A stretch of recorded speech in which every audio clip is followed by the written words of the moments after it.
There's a verse in the Bible that's bothered me for years, not because critics misunderstand it, but because I couldn't explain it without feeling uneasy. And if Christianity is true, there shouldn't be a verse that only works if you stop asking questions. This verse didn't make me angry, it made me really quiet. And for a while, it almost convinced me that this is all untrue.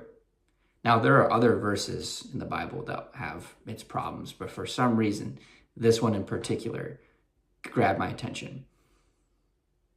If you've ever read something in the Bible and thought, I don't know what to do with that, this video is for you. This isn't about winning an argument. It's about whether Christianity can survive honest scrutiny. Because if it can't, that matters. The verse is Exodus 21:20 through 21. It says that if a man strikes his slave and the slave dies, the man is punished. But if the slave survives a day or two, the man is not punished because the slave is his property.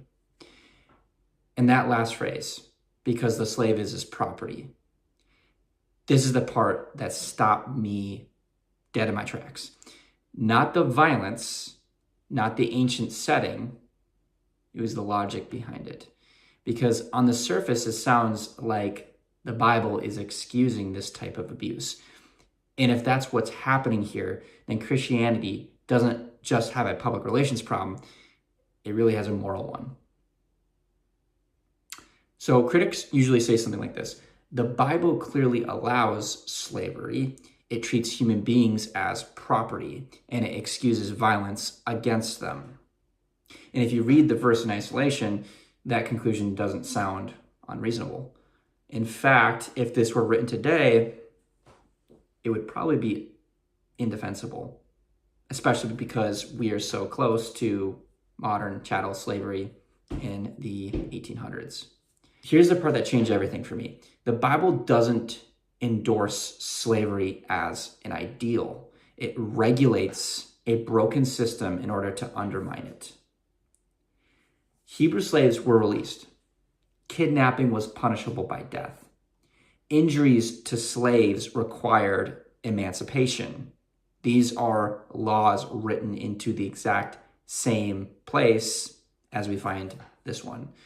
So this wasn't abolition, but it was direction. And when Jesus arrives, he doesn't reinforce the system, he dissolves it. So does this verse suddenly feel comfortable? No, it doesn't feel comfortable. And if someone tells you it should, they're not being honest. But discomfort isn't the same as immorality, and context matters more than the outrage people have.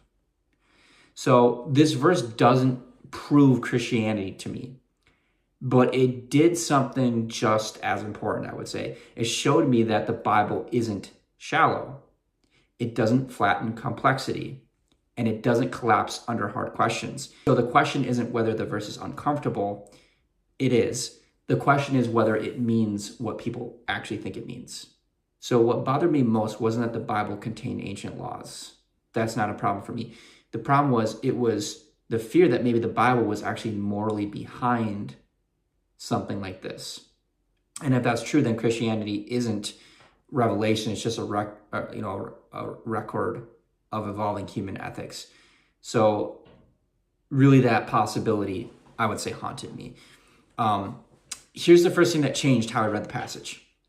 This is not a command. It is a restriction. Not a command, a restriction. In the ancient Near East, masters could kill slaves with no consequences, similar to what we think of as slavery today. No investigation, no punishment, no limits.